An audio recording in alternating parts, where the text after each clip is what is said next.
Nama saya Perdia Sintiawani, NPM 2313201008. Video ini saya buat sebagai tugas pengganti UAS mata kuliah Epidemiologi Penyakit Tidak Menular.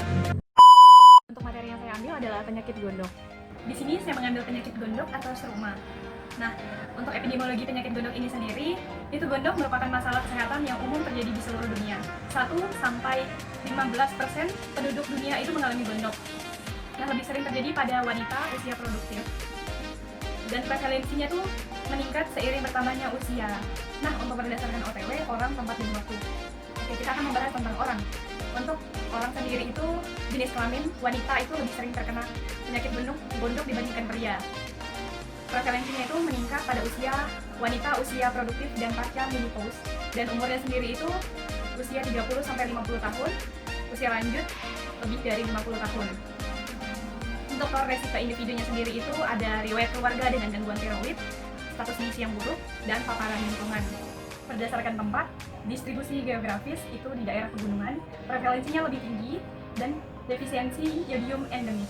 Wilayah geopolitik, itu di negara berkembang itu prevalensinya lebih tinggi, daerah pedalaman dengan keterbatasan akses, contoh prevalensi di beberapa daerah. Nah, yang pertama itu ada di Eropa 3-10%, Asia Tenggara 5-15%, Afrika 10-20%. Nah, untuk di Indonesia sendiri itu prevalensinya bervariasi antar provinsi. Daerahnya tuh ada di Papua, NTT, dan Sulawesi memiliki prevalensi yang lebih tinggi. Definisi gondok itu sendiri itu adalah pembesaran kelenjar tiroid yang abnormal yang terjadi dengan yang ditandai dengan adanya pembengkakan kelenjar tiroid yang terletak di leher daerah tiroid. Ini tuh terjadi secara difus maupun nodul yang bersifat jinak maupun ganas. Dan klinisnya sendiri itu adanya pembengkakan di area leher, di bagian kelenjar tiroid, kemudian adanya perubahan ukuran kelenjar tiroid.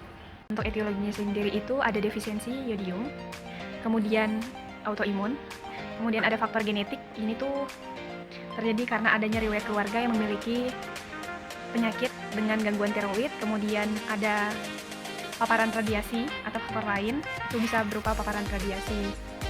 Gejalanya sendiri itu adanya timbulnya benjolan pada leher, kemudian rasa sulit untuk menelan, sesak napas, suaranya sesak, kemudian sensasi kaku pada tenggorokan. Untuk patofisiologinya sendiri itu, yang pertama mekanisme dasar pembentukan gondok. Nah, itu ada upaya tiroid itu mempertahankan produksi hormonnya, hiperplasi dan hipertrofi sel-sel tiroid, dan adanya pembengkakan kelenjar tiroid sebagai mekanisme adaptasi. Nah, untuk yang defisiensi yodiumnya itu, proses patofisiologinya sendiri itu kurangnya yodium mengganggu sintesis hormon tiroid, peningkatan sekresi TSH, yaitu thyroid stimulating hormone, hiperplasi sel-sel tiroid, dan kemudian di sini ada mekanisme autoimun, yaitu tuh gangguan sistem imun, produksi antibodi untuk melawan jaringan tiroid, kerusakan sel-sel tiroid. Nah, untuk fase patofisiologinya sendiri itu ada hipertiroid, hipotiroid, dan fase remisi. Kemudian ada klasifikasi gondok. Yang pertama itu derajat 0, itu tidak tiroid normal, tidak teraba. Kemudian derajat 1, gondok teraba saat menelan, tidak terlihat pada posisi normal, ukurannya sedikit membesar. Kemudian derajat 2, itu gondok teraba dari luar, terlihat saat mengangkat dagu, seperti ini biasanya terlihat saat mengangkat dagu, pembesarannya jelas sekali.